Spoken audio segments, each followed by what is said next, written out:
Bonne Amen. écoute.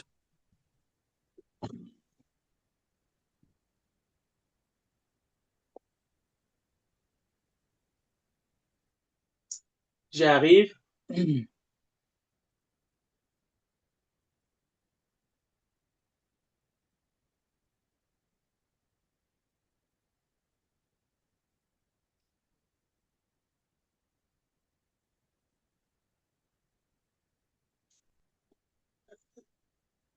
Que la grâce et la paix de notre Seigneur Jésus-Christ.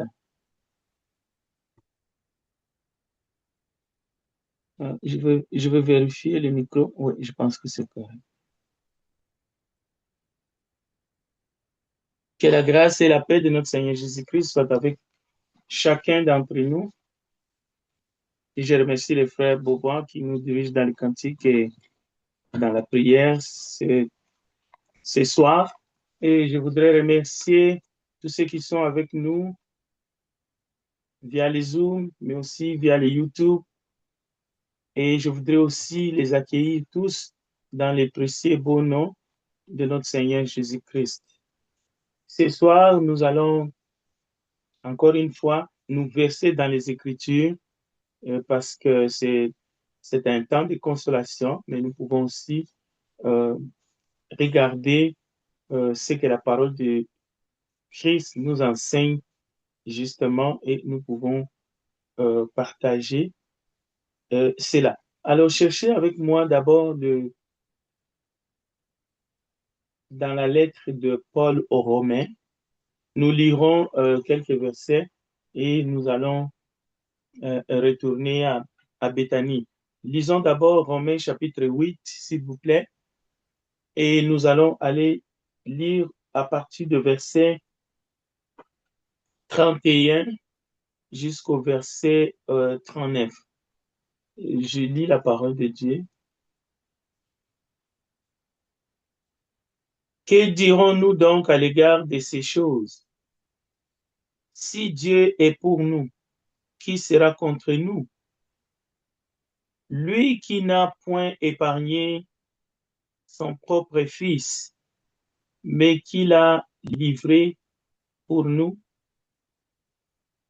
tous, comment ne nous donnera-t-il pas aussi toutes choses avec lui?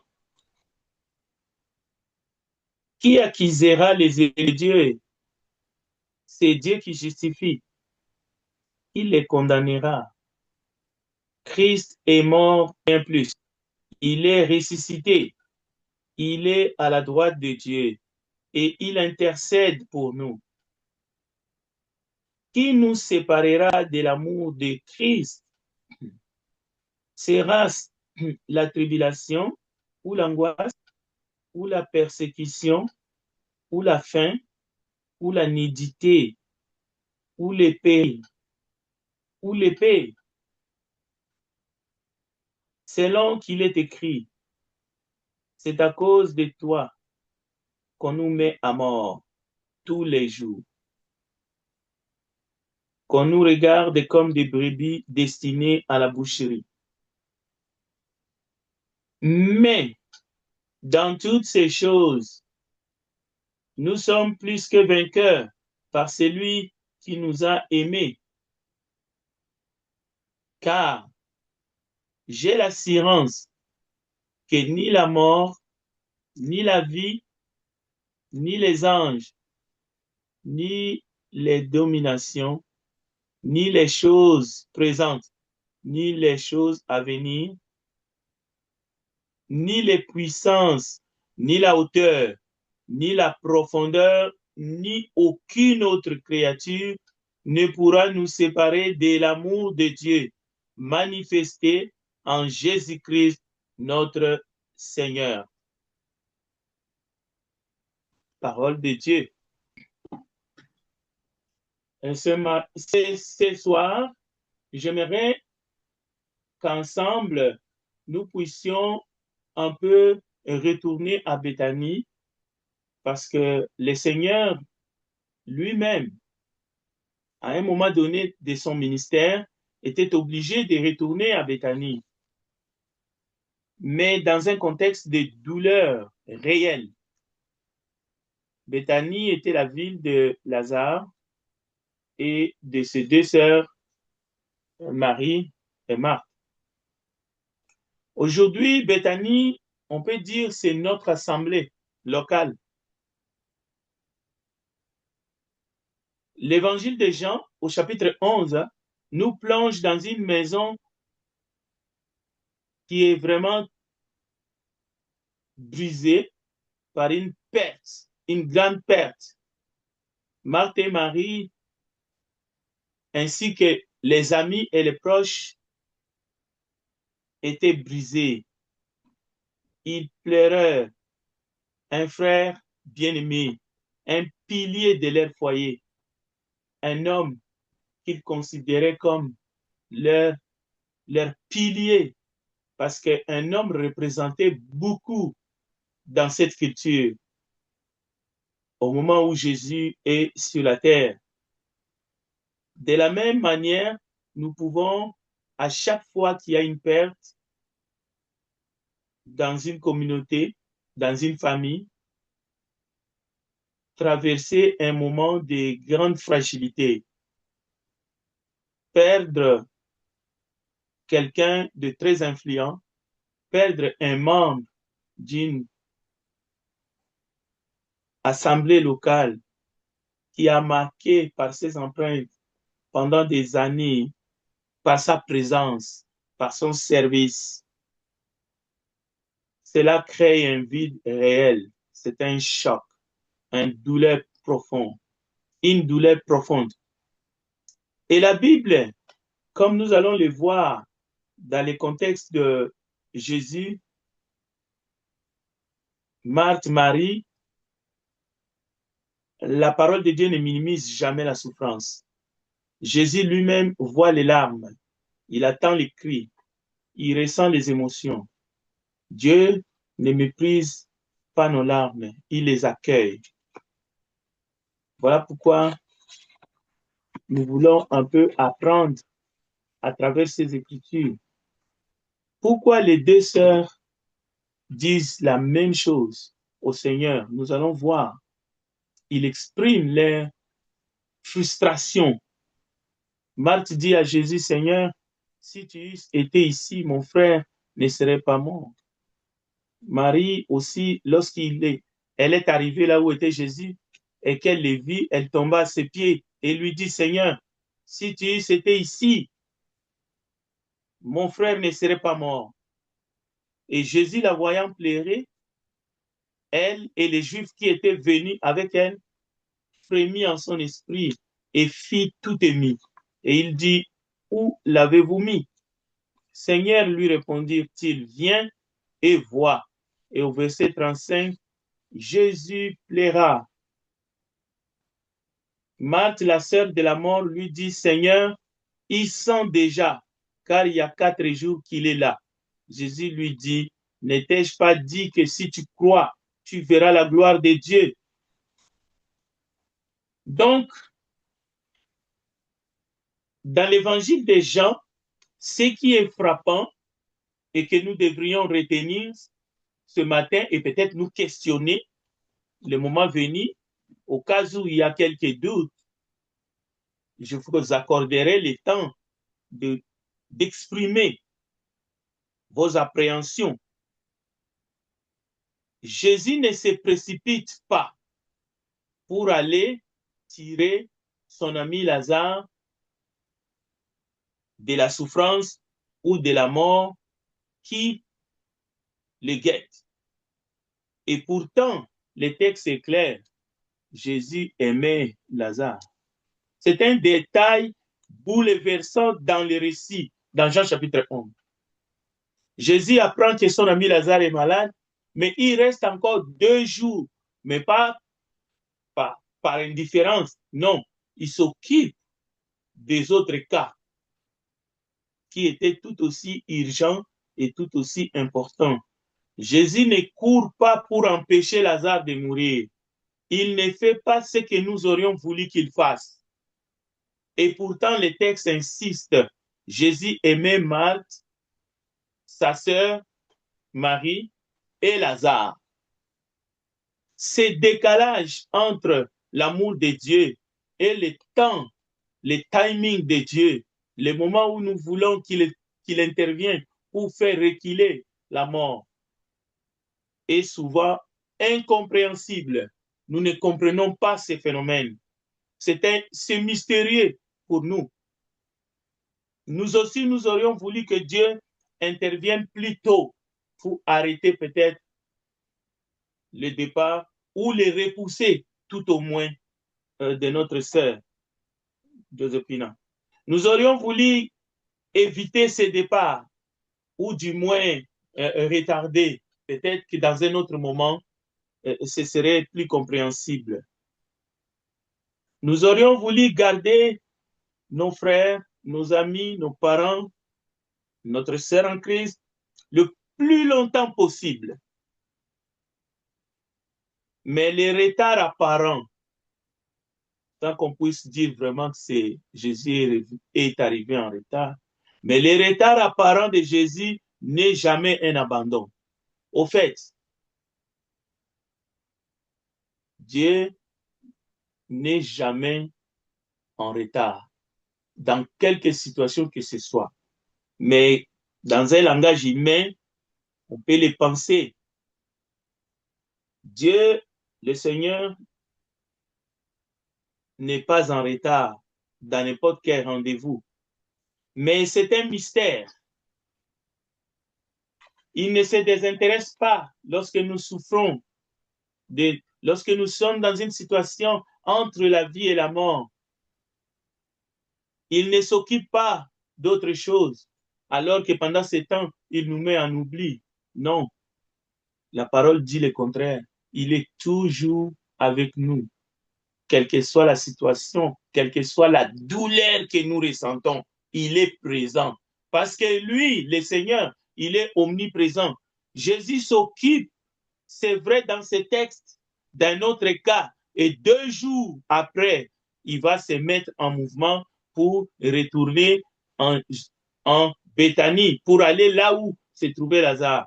Et il va arriver 4 jours pendant que Lazare était déjà dans la tombe, dans sa tombe. Et sa sœur lui-même, elle-même témoigne qu'elle sentait déjà mauvais. Mais Jésus n'a pas oublié Lazare. Pendant que Lazare décline, c'est vrai, Jésus est à quelque distance ou à quelques coudées en train de régler une autre situation. Mais pour les sœurs, cela peut ressembler à une absence. D'ailleurs, les deux disent la même chose. Pour nous aussi, parfois, Dieu semble occupé ailleurs. Il nous arrive même dans nos prières de mentionner, est-ce que Seigneur, tu me vois? Est-ce que tu nous vois? Tu vois dans quelle situation nous sommes? Mais dans le plan de Dieu, Dieu n'est jamais distrait. Dieu n'est jamais dépassé par les événements, quel que soit le nombre de personnes qui sont malades aujourd'hui dans la ville-province de Montréal et même dans le monde entier. Dieu n'est jamais en retard pour son dessein. Et d'ailleurs, par rapport à son avènement, le texte est clair.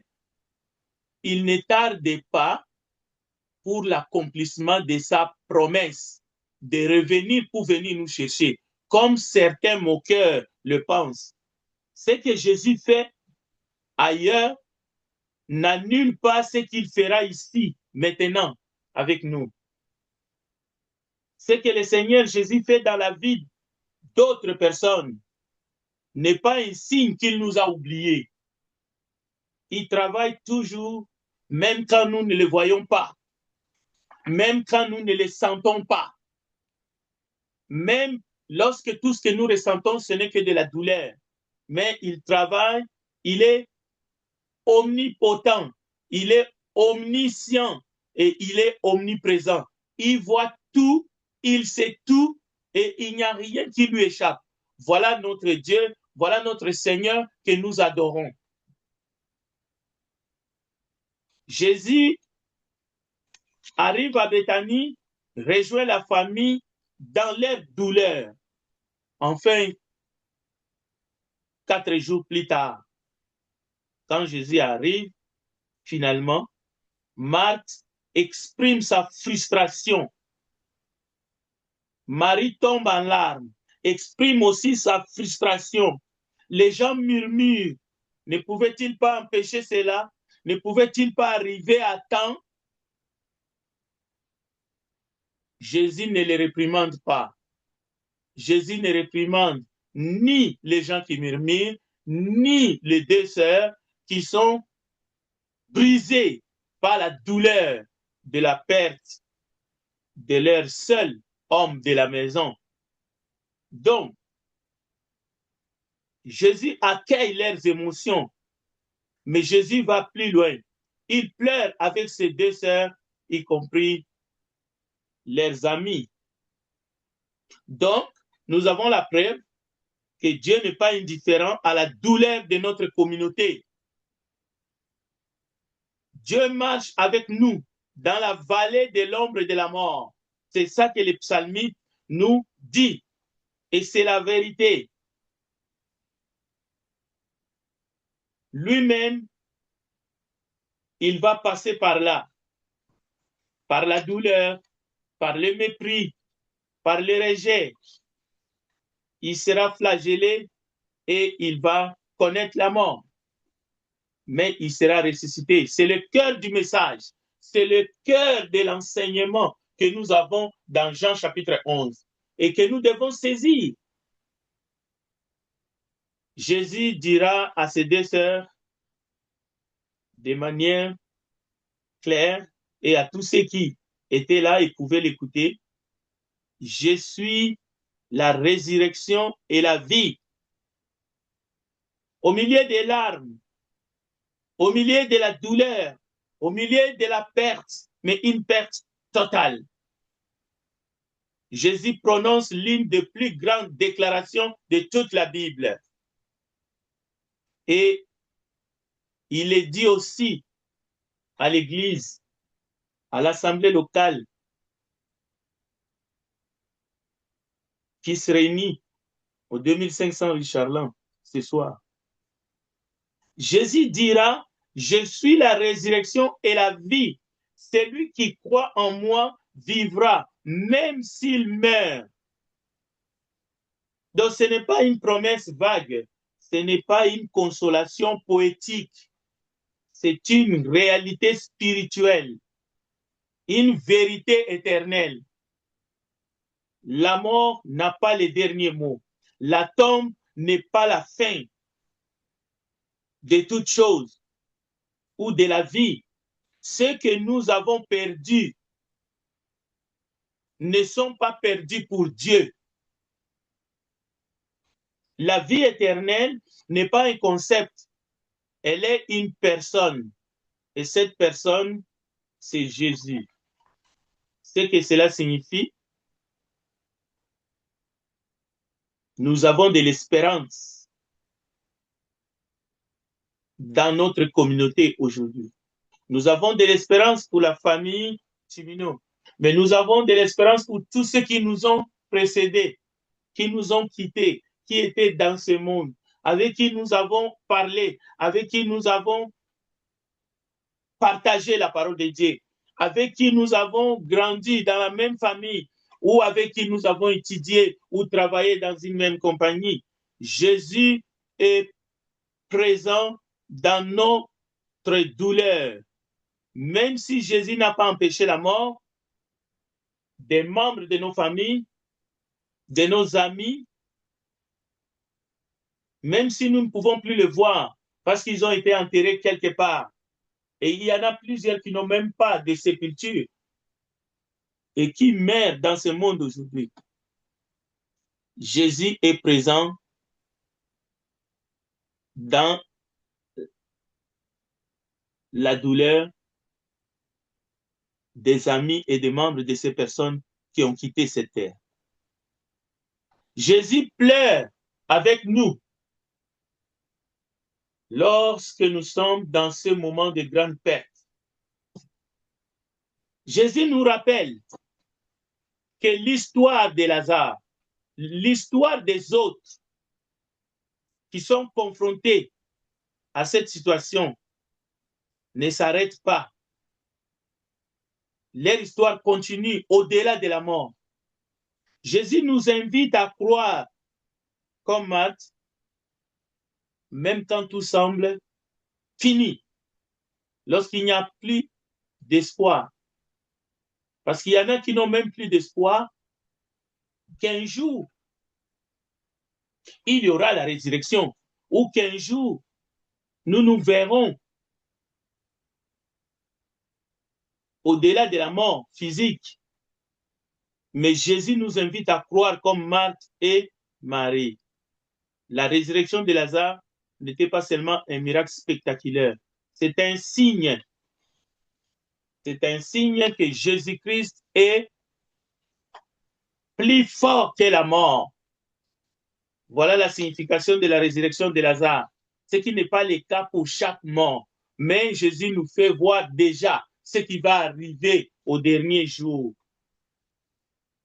Oui, les morts en Christ ressusciteront premièrement. Mais la Bible dit les bons et les mauvais, les justes et les méchants, tous ressusciteront. Parce que Jésus-Christ est plus fort que la mort. Parce que Jésus-Christ a vaincu la mort. Et parce que Jésus-Christ nous l'a démontré à Béthanie 4 jours plus tard, après que Lazare était mis dans sa tombe. Donc, le Christ a bel et bien déjà vaincu la mort, y compris Satan, qui détenait la clé de la mort et du séjour de la mort. Donc, notre ennemi a déjà été vaincu. La preuve, c'est que Christ est déjà ressuscité des morts. La victoire du Christ sur la mort, c'est d'abord une victoire personnelle. Sa crucifixion, il était seul, il a porté nos péchés sur la croix, mais sa résurrection, c'est notre victoire. C'est aussi, c'est pour cela qu'il est écrit que nous sommes plus que vainqueurs par celui qui nous a tant aimés. C'est parce qu'il nous a tant aimés qu'il a donné sa vie pour payer le prix de notre rançon. C'est en lui que nous sommes plus que vainqueurs. Donc, les gens meurent et ils vont mourir encore. Nous sommes tous sujets de la mort. Il nous arrive aussi de tomber malades. Mais c'est par ces meurtrissures que nous sommes guéris. Mais ça peut amener que la maladie nous amène jusqu'à la mort. Mais cela ne remet pas en question la victoire de Christ à la croix. Cela ne remet pas en question, cela ne retarde pas notre victoire sur la mort que Jésus nous a donnée. La mort physique ne supprime pas carrément la victoire que Jésus a déjà l'emportée. Mais par la résurrection de Jésus, Jésus a anéanti la puissance de la mort. Il est écrit dans 1 Corinthiens, ô mort, où est ton aiguillon? Ce qui faisait mal à toute l'humanité sans exception. Même ceux qui sont morts sans Christ et dans les péchés, mais ils ressusciteront. À cause de la victoire de Christ sur la mort, les jours de sa résurrection, Christ a démontré clairement aux yeux de tous qu'il a vaincu la mort et qu'il a vaincu Satan. Donc, Jésus-Christ est la résurrection et la vie. Quiconque croit en moi, a dit Jésus, vivra quand même il serait mort.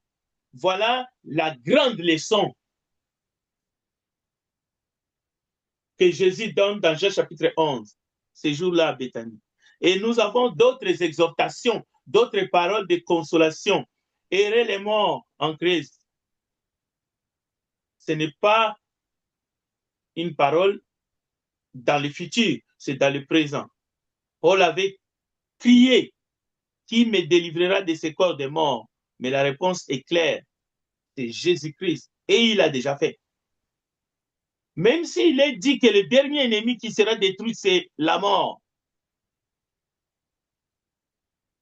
Cela signifie que Jésus spirituellement et charnellement, il était physiquement ici, sur la terre, il a vaincu. Mais un jour, tous ceux qui meurent, qui quittent ce monde, il y a un jour que Dieu a préparé que tous seront ressuscités. Bien sûr, les uns pour le Seigneur, mais les autres seront ressuscités aussi. Mais il est important de nous préparer à la rencontre de Dieu, de mettre notre vie en ordre, de nous cacher en Christ. Alors, je vais dire en conclusion, chers frères et sœurs, chers bien-aimés, vous tous qui êtes confrontés par ce sujet de la mort, vous êtes en deuil, vous avez perdu des êtres très chers. Nous avons une espérance qui ne déçoit pas. Nous pouvons dire comme Marthe, je sais que mon frère ressuscitera, mais Jésus va plus loin. Jésus dit, je suis la résurrection et la vie. C'est-à-dire, nous devons mettre toute notre foi, toute notre confiance en Jésus. Et nous devons obéir à son évangile pour bénéficier pleinement de toute sa grâce et de toute sa bonté. Notre espérance n'est pas dans un événement futur, mais dans une personne vivante. Et cette personne marche avec toi aujourd'hui. Cette personne veut marcher avec toi aujourd'hui. Mais pour que cette victoire devienne véritablement effective, il faut que tu lui donnes ton cœur. Il faut que tu lui donnes ta vie. Ce n'est pas une victoire partielle, c'est une victoire totale. Vous avez écouté le texte de Romains chapitre 8. Rien ne peut nous séparer de son amour. Ni la mort, ni le péril, ni la nudité. Toutes ces choses qui font tracasser les gens dans ce monde. Il y a des gens qui sont malheureux à cause des possessions ou à cause de la nourriture ou des habits ou à cause des choses de ce monde. Mais face à la mort, nous sommes tous les mêmes. Mais Christ nous a ressuscités et il peut te faire ressusciter et te faire asseoir ensemble avec lui dans les lieux célestes. Donc, c'est un message qui est au présent. Au fait, Christ nous appelle. Nous avons son témoignage. L'évangile de Christ ne fait point exception de personne. Quelle que soit votre origine modeste, si vous croyez, il ne vous abandonnera pas, même au seuil de la mort. Vous ne serez pas seul dans votre cercueil. Il sera avec toi. Lui, c'est l'ami fidèle. Il ne nous abandonne. Il ne nous abandonnera jamais. Là où nos amis de ce monde ne peuvent pas nous accompagner, là où même les membres de nos familles ne peuvent pas nous accompagner, là où nous serons laissés seuls, mais lui, Jésus, il sera avec nous. 1 Corinthiens chapitre 11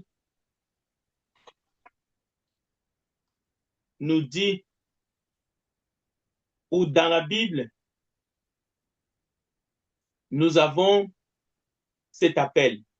Venez à moi, dans Matthieu 11, vous tous qui êtes fatigués et chargés, et je vous donnerai du repos. Que le Dieu de toute consolation console nos cœurs et que le Seigneur nous enseigne lui-même. Alors, n'hésitez pas, si vous avez quelques questions, quelques commentaires, de les faire. Que Dieu vous bénisse. Je retourne la parole à notre bien-aimé Beauvoir qui nous dirige. Que Dieu vous bénisse. Nous disons merci à notre